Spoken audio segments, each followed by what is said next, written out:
Pistons, let's talk.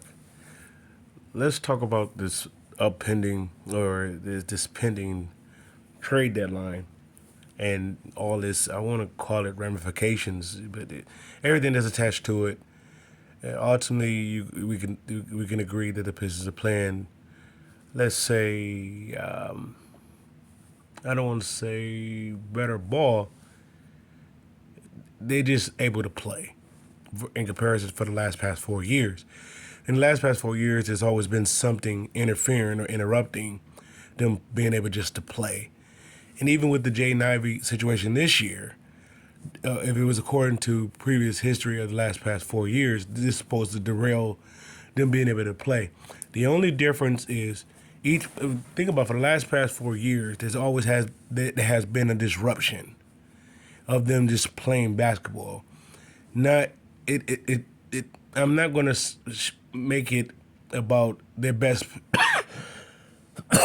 Excuse me. I'm not going to make it about their best player being made available. That derailed them being able to just play. It's always been something.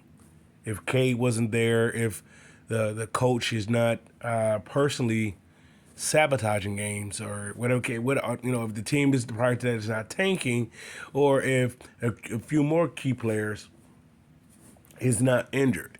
It always has been something for this team just to be able to play. Now, the difference is between those past 4 years and this year is JB Bickerstaff. He's the difference. The reason why I say he's the difference over Trajan is because maybe I could say Trajan maybe it's like a 1-1A deal. Trajan maybe experienced it somewhat in New Orleans and maybe some other places prior to, but JB Bickerstaff have coached this. Your best players being hurt and you still got a job to do. He have coached this before, so he's not really rattled by the inexperience of it. So with that being said, it allows Cade to play not with all the responsibility on his shoulders, but he equally knows how to distribute the responsibility across the team. He doesn't demand everybody to play better. He motivates them to play better and giving them more of a workload, but at the same time put them in a position where they're not out of position of showing too much of their weaknesses or showing weaknesses at all. More so, you're starting to see that those weaknesses are starting to become strengths based upon his experience of handling this type of situation. With that being said, going into this deadline, if the question comes down to should the Pistons be sellers or buyers making a playoff push, if Cade Cunningham is an all-star, then the Pistons are a playoff team. If Cade Cunningham is not an all-star, the Pistons is not a playoff team. Bottom line, it comes down to that. If Cade Cunningham is elected as an all-star, then the Pistons will be a playoff team. With that being said, the move is not going to be based upon, or the move, in my opinion, shouldn't be based upon giving help for Cade. Cade has enough help. Now it's more so sustaining that mentality of this is where we belong. Now this is where the incoming piece becomes a little more interesting. You can't just bring any, in my opinion, I wouldn't just bring in any player because he can complement Cade. I would bring in a player that could complement the team overall. At the same time, doesn't take away the timeline of this team being the team's development, as well as their moving in the next step level, or in the next step of them maturing to being a more polished team. So, say for example, for a guy like Zach LaVine, for a player, yeah, he's worth it, but for his contract, no. What shied me away from him is because the last year of his contract, I believe, is a player's option, and if the team is going well and he's playing well, unless he's out to play for himself, which would be the reason why he maybe be playing well at that time, then I can imagine him opting out for a larger contract. I get that. But the only problem I have with that is Cade Cunningham's contract, his extension contract, kicks in next year. Zach LaVine kicks in next year, but it is not that player option though. And now you're going into this offseason with, the decision if you're going to sign K. I mean, if you're going to extend Ivy and Duren. This is the reason why I'm against Zach LaVine. There's not much room to get from up under it.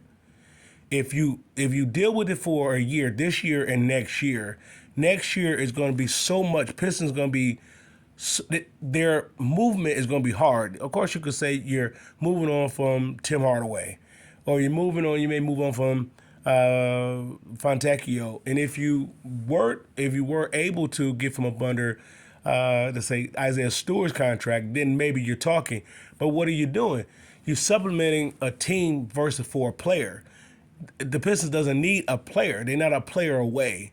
They're a couple pieces of gluing this team together to be a cohesive unit, because you still need time for Asar, Ron Holland, and the likes of maybe Duren to take the next step forward in their game. Now, if you were to have, if the case was that Asar Thomas didn't have the setback, of the injury, and he took the step forward this year, or Duren took the step forward this year, such as if those two took the step forward, such as Ivy did, then we would be having a different discussion.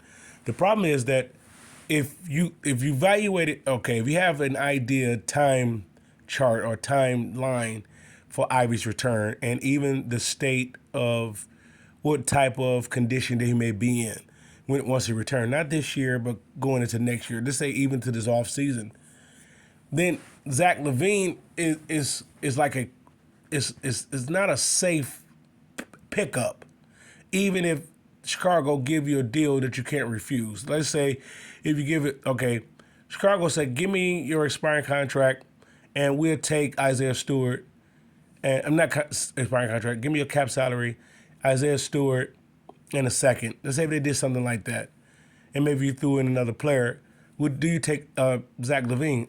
I wouldn't take it, even though it is like you got from up under a problem, but you created a bigger problem.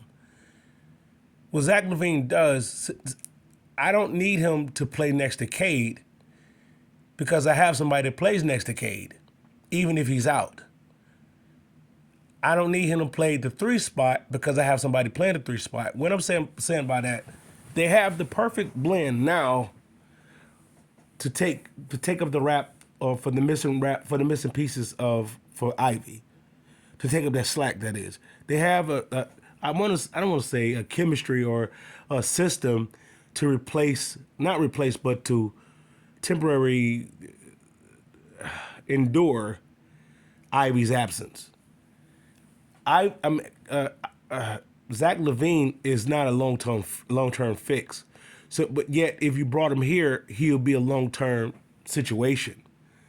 They don't need that, because they still have pending players to take on. If Zach LaVine is here next to Cade this year, next year, what does that say about Ivy? If you're going to extend them or not extend them, what does that say about Asar development? What does that say about Ron Holland's development? He's going to take, because Zach LaVine is going to play not solely at the 2 spot, because if you have Ivy coming here, Ivy come back healthy next year, Ivy's going to play the 2 spot. He's not going to play backup 1. He's going to play the 2 spot and maybe some backup 1. And so there's going to be a little thing. And if Sar Thompson takes the next step, which I imagine that they're with any preventing any setbacks, whatnot, he has an expectation. I'm an expectation, but he more so, you can see that his game is, even when it's limited time of him back this season, his game is taking a step forward. At least at the very least on the offensive side of the ball. Conditioning may be the issue of him being back to the place where he was defensively last year. And this time to recover mentally from, the whole, injury situation, the blood clots. So Zach LaVine, in my case, wouldn't be an ideal fit. Brandon Ingram will be more interesting to me, because it gives me wiggle room. If I bring in Brandon Ingram, I'm not looking at him long term. I'm looking at him just for a stopgap. And that stopgap rewards me in one or two ways, even though it may come at a cost, but it's going to come at a reward. If it's not having me to give up any of my young core, I'm okay. If it's having me to give up cap space and maybe a veteran player and maybe a draft pick, or a couple seconds, or maybe possibly 3 seconds or something like that, then 2 seconds, not 3, 2 seconds, then I'll take it. Here's the reason: even for 1 year, I'll take it because he's not my long-term solution. If it works out this year, it makes us go higher in the standings. In other words, we have not just a playoff team, but we can have a playoff push. Well, that will make us even more attractive going into the offseason. He comes off the book at 43. Let's see.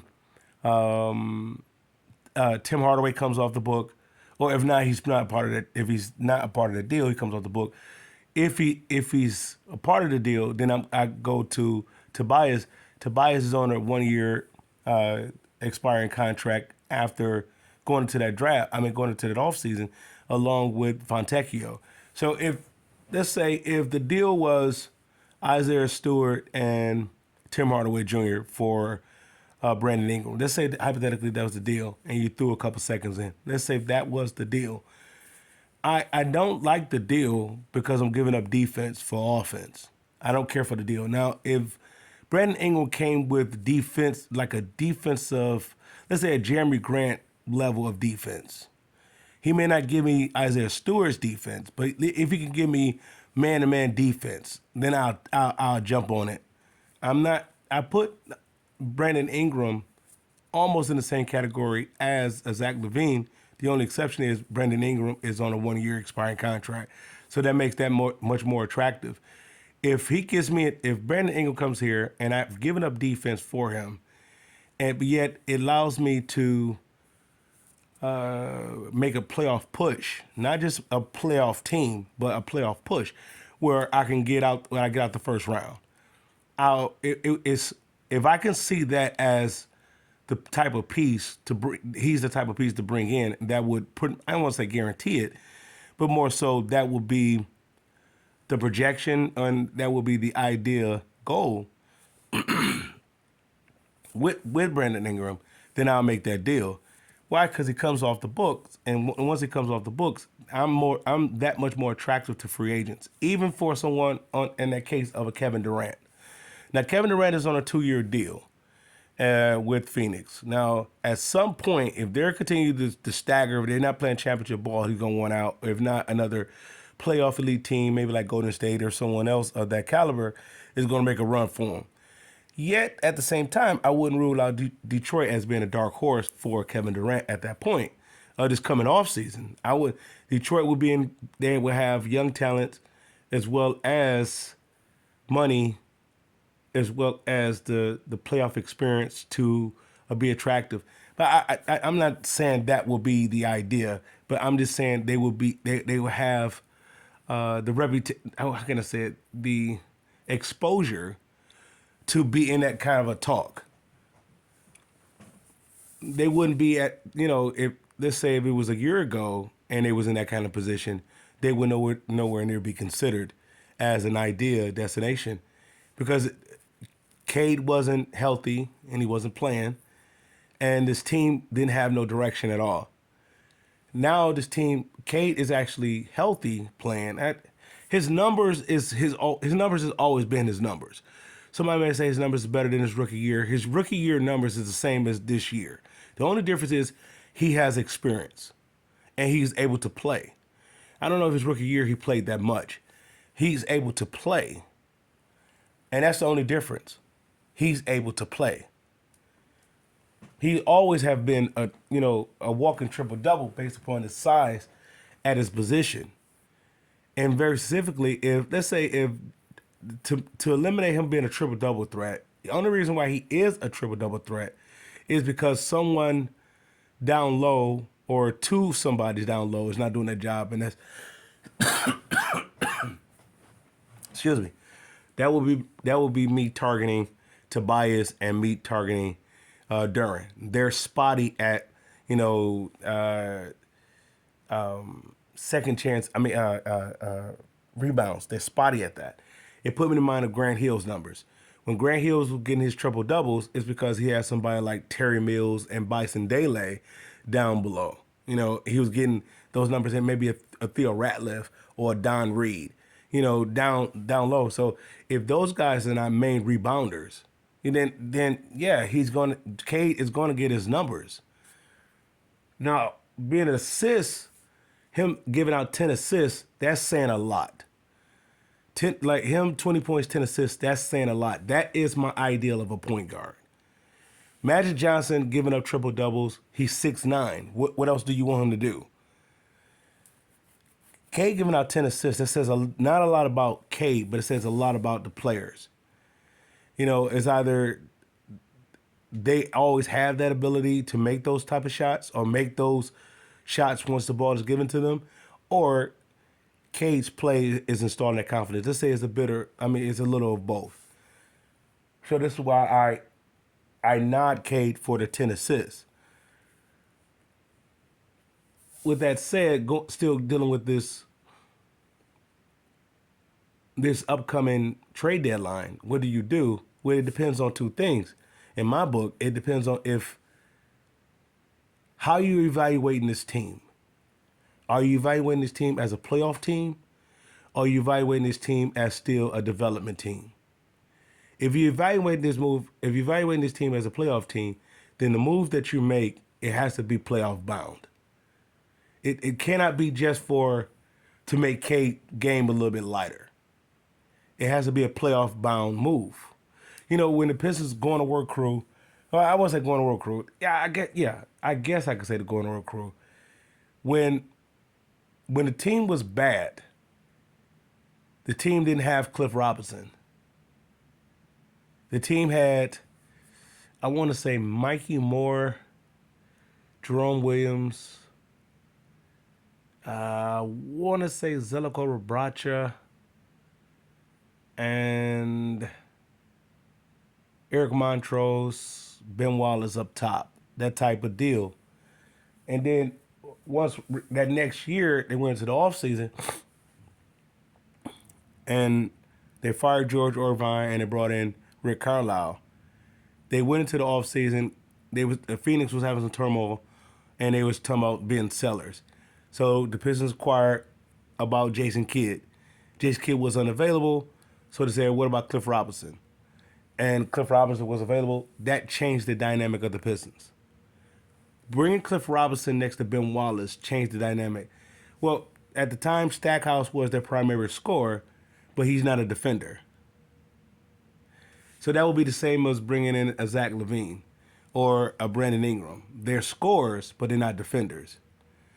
Yeah, this team is starting to develop a team identity, which is offensive and defensive combined or collectively as a unit, respectfully as a unit. Excuse me. So bringing in a Brandon Ingram just because he can make baskets doesn't help this team. Bringing in a Cliff Robinson type of player, you know, if let's say if Jeremy Grant had, let's say the roles were reversed between Jeremy Grant and Brandon Ingram. Let's say the contracts, that is. Say if Jeremy Grant was playing on a 1-year deal and B.I. was on a multiple-year deal, which player would you take? I would take Jeremy Grant. Why? Because it gives me offense and defense. He is the perfect guy to play next to Stewart. To Duren. He's the perfect guy. And if you had, even if somebody would say, what would you do with Tobias? Well, Tobias is going to help me out one or two ways. Either he's going to be in the starting unit or he's going to come off the bench. If I were to say the starting unit, I would have him at the small forward spot. Small forward spot, and I could slide Hardaway to the 2 spot in the absence of Ivy. And if I have a Jeremy Grant, that helps out Duren. That helps out Duren defensively. And it also helps out, let's say, the likes of Cade and Tobias in the scoring department. I need that type of guy. I need a guy who's going to fill in the blank. If I get just Zach LaVine, offensively, he takes the scoring load off of off of Cade. But that's about it. Hardaway Beasley does that job enough. Once again, it goes back to how do you view this team? If you view this team as a playoff team, I don't see Levine as a good investment. If he had 2 years on the contract versus 3, let's say he has this year and next year was a player option, then I would gamble. I would gamble. Next year, I think he's his third year of his contract is going his player option. Forgive me, is going to be $49 million. That's going to be tough to move unless you're talking about a bigger fish. We're talking about trading it for a bigger fish. So by him having 3 years, that this year and next year is the crucial year for the Pistons, depending on how you view this team. If you view this team as a playoff team, you have to consider about what are you going to do with Ivy? Or do you already have a number where the two parties have agreed upon, and y'all just playing it out this year? Even with the so-called setback of his injury, even with the recovery time and rehab and all the stuff that's going to take place with that you have an ideal number of both parties agree with, then you have to take that in consideration when bringing in a Zach LaVine. Zach LaVine is good for a 2-year deal, not a 3-year deal.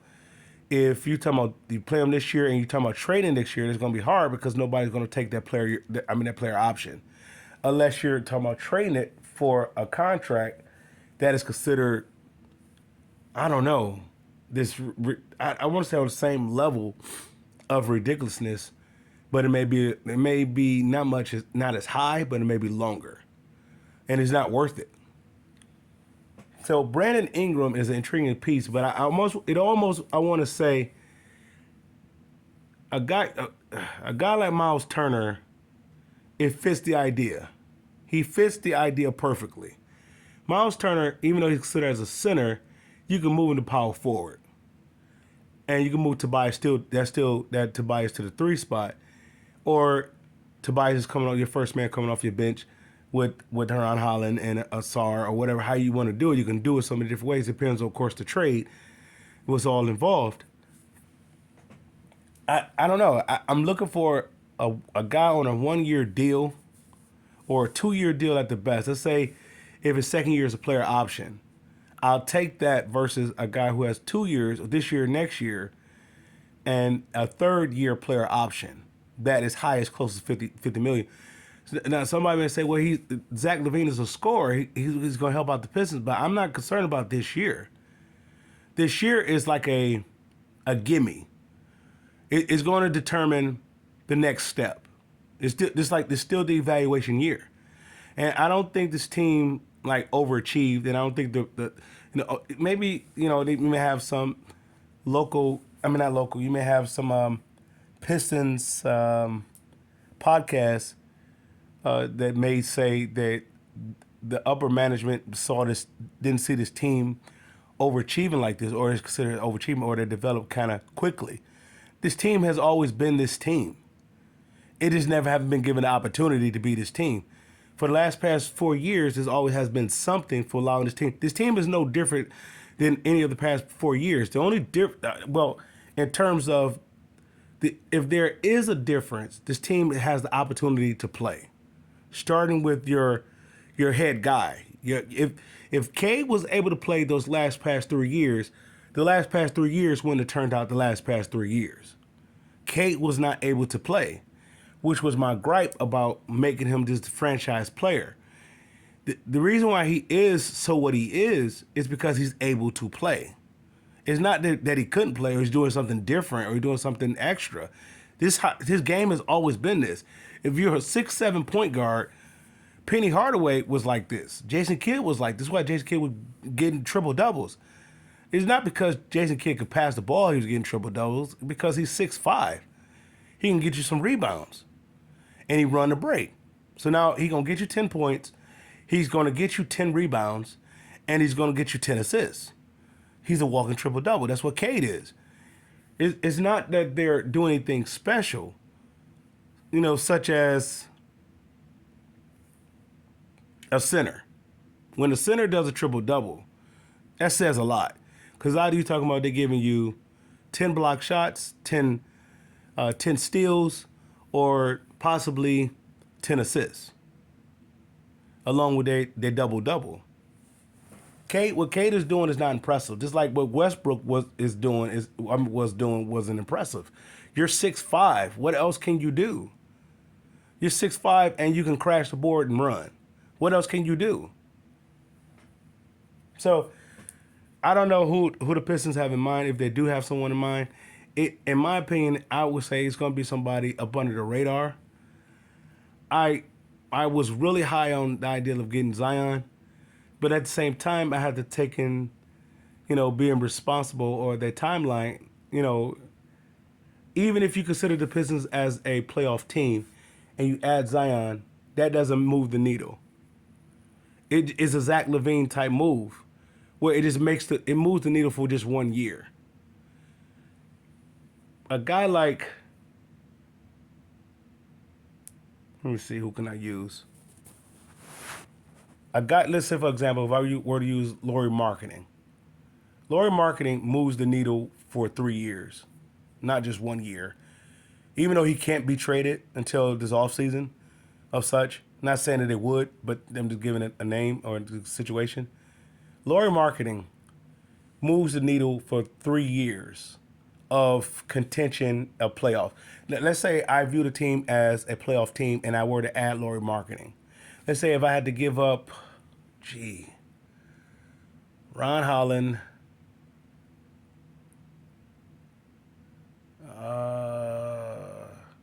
Duran, and a couple draft picks. I'm not saying that may be a bit much or maybe a bit less. Neither here or there. Let's say if that was the deal. I still have Stewart up under contract. I have Ivy up under contract. I have Cade up under contract. I have Asar up under contract. And I still may have some financial flexibility. I can plug that. Why? Because Tobias is getting ready to come off the books. Let's say Tobias wasn't part of the deal. If he was, then so be it. That also gives me more financial flexibility. But what I mean by Lauri Markkanen, because while he makes the team a contender for 3 years, is because what his stature does. If he's 7 foot that could shoot the perimeter ball, that opens it up for Cade a lot. At the same time, opens it up for Ivy a lot, which is my primary scoring. Ivy and Cade. That's going to be my primary scoring. So if I were to get 10 plus out of Markkanen up top with a Stewart 10 plus, now I'm just more concerned about them being more so defensive anchors. Even though Lauri Markkanen is not considered defense, with Bickerstaff, you don't have to be a defensive, I would say, a rim protector per se, juggernaut. Yeah, this blocking machine. Nonetheless, he can get something out of him. And when you have a Asar Thompson at the 3 spot, or whoever if you have Tobias at the 3 or Tobias coming off the bench, or whatever the case may be, it gives me a flexibility of offense defense, where the team is staying in that self-same trajectory of being a balanced team, offensive defensively. It's just not one side of the ball. Now, if I were to say, give me a Walker Kessler, then that was going to make me more of a defense-oriented with some offense. That is acceptable. It will become a lot cheaper, but I don't see them letting him go unless you're talking about, unless they're saying 2 first-round picks. Now, early on this season, that was very intriguing based upon the team didn't have a offense-defensive balance. Now looking at it, it's still intriguing because he's going into a contract extension, which I wouldn't max him out because of his offensive limitations. At the same time, it takes my defense to another level. It takes Cade's game to another level. It takes Ivy game to another level. It takes Asar Thompson games to another level. He's a piece that is, he's an intriguing piece. He's 7 foot, is going to give me at least 2 to 4 blocks a game. 2 to 4 in that margin. Well, that's the paint by itself. And of course, that's an automatic lob threat. Now you have to worry about my perimeter game so much, offensively and defensively. It doesn't matter about that he can't shoot the three ball. Even Asar Thompson can't shoot the three ball. I'm going to make sure that your game become perimeter only, because you're not getting down in that paint. You're not coming in there. Those 25 to 30 points, maybe 25 to 40 points that you would get around the rim, you're not getting those. You know, those little floaters and all that, you're not getting that. Even if you try to pull them out, I got a way to switch it out to make sure that he stay close to that basket. You're not pulling them. And then if Isaiah Stewart's not part of the deal, I have a perfect backup to that. So if he gets tired, I have a perfect rim protector with that. That will give you an extra dynamic. From Walker may not be as physical, and I would say Stewart is more physical. So your offense is going to work hard. We're gonna either intimidate you one or two ways. So this is why I was considering about giving up the 2 first-round picks, and even now, a first-round pick and something else, I would consider making that move for a guy like Walker, because it's cheap all the way around. Now, somebody may say it doesn't do anything offensively. Offensively is not the problem with the Pistons. The problem is as far as like those teams that make those little the Pistons. I don't want to say Pistons go on a scoring drought. When the Pistons go on a scoring drought, it becomes now a defensive game. If we can't score, you're not going to score. But that's the problem with the Pistons. I don't know if their defense is good now. It's satisfactory now. I don't know if it's sustainable if their offense is going on a drought that it can hold up. So this is where Walker Kessler, for my opinion, is the perfect fit for his contract, even for his contract extension. Excuse me. Even including with Ivy's and Duran's situation, is the perfect situation for me. And at the same time, it will give me the option to allow Duran to work on his offensive game. And I'll be looking for Duran to be leaning towards the center forward spot versus just him being just a center. It gives me more bang for my buck. There's more in Duran's game than just him being a lob threat or him being a putback guy. It's more to his game. He has at least a 12 to 15-foot jump shot in him. He has it in him. And you can see that he's more engaged into the game because it means something. And not just that, his coach is making it simpler for him or to capitalize off his strengths. So but with a Walker on his team, I would take, in other words, let's say if the same cost, let's say if it was going to cost a first-round pick to get Zach LaVine or 2 seconds to get Zach LaVine, and you're going to have to give up a young player and expiring contracts to get him. Let's say if that's the case. And it's going to cost a first and a couple seconds to get Walker Kessler. I would take the Walker Kessler over the Zach LaVine or the Brandon Ingram. Now, Brandon Ingram, I'm thinking it's going to cost me a couple seconds and maybe a cap space and maybe a player. I'm gonna throw in player to make the salary adds up. That may be my runner up. But Zach LaVine is out of the question. I'm leaning towards Walker Kessler, and for that fan that's listening, they may say, there is no offense in Walker Kessler. I don't need offense. I have enough offense on this team. It's not that the Pistons can't score. They're winning. They're scoring the ball. Even just for this year, just for the remainder of the year, you got enough scoring. You have enough scoring. Now, what the fans is, when they're looking for Zach LaVine, they're looking for a guaranteed score. But it's going to come at a deficit of you playing defense. Can Zach LaVine play limited defense? Yeah, but I don't need him to play limited defense at that price tag. For what he does offensively is not worth it doesn't match the amount that he's getting paid for it, not just this year or next year, his third year of his contract. The third year is a player option. It's at $50 million.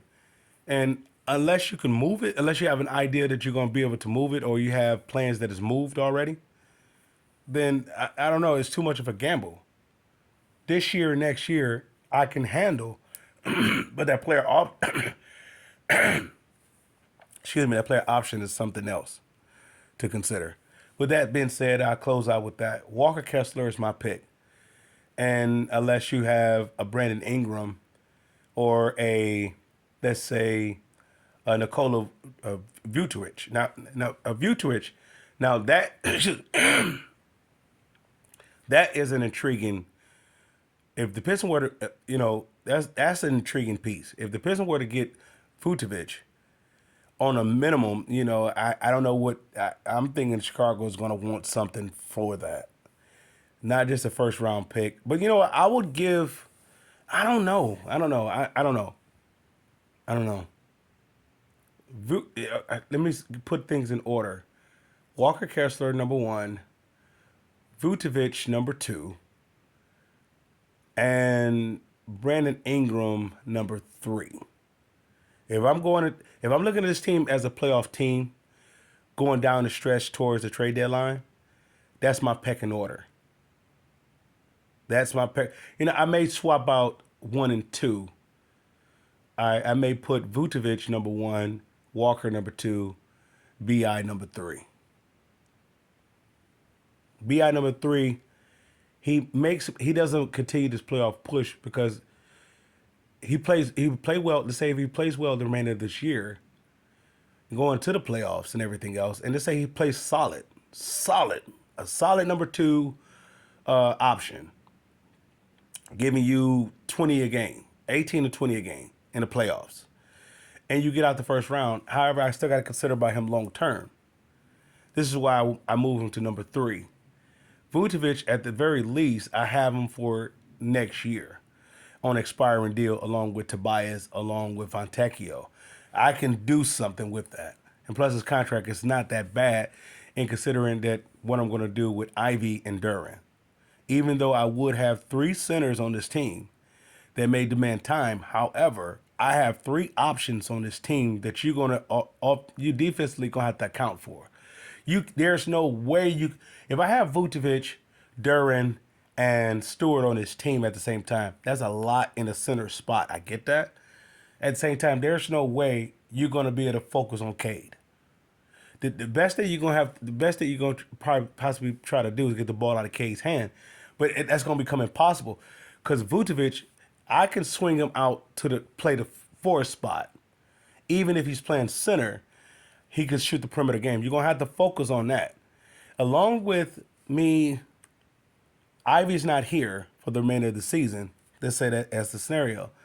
I still have Hardaway Jr. Unless he's part of the deal. I still have perimeter players, Tobias, etc., unless they're part of the deal, that can complement Vucevic. And then if I take Vucevic out, if he's playing four, let's say Duran and him is at the 4 and 5.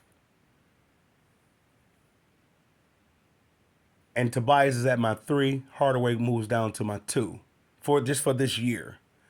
I still have my depth is Beasley, of course, and Fontecchio, but my depth is primarily defensively.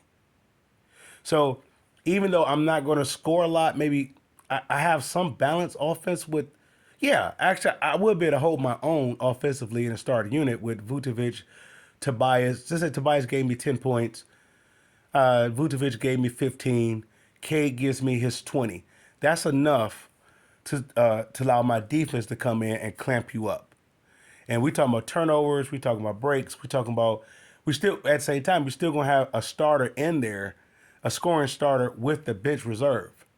So I like the Vucevic number 1, and I like the Kessler for number 2 because he's cheap all the way around. It may cost me something to get him, but he's cheap all the way around. And I can get more out of it. More complimentary from him that he makes everybody else that much better on the team. And then lastly, Brandon Ingram, which would be more expensive. Zach LaVine is not an option for me because I don't know how I can move that $50 million of his player option. Let's say I can't foresee him not accepting that $50 million based off, this year and next year. It depends on if he's injured, he's healthy. I don't know. because I don't know if he can get a bigger contract. He was working on Supermax, so I don't know if he can get a bigger contract than that for 1 year. So we'll see. But Zach Levine is like the last case scenario in my book. With that being said, Pistons fans, I salute.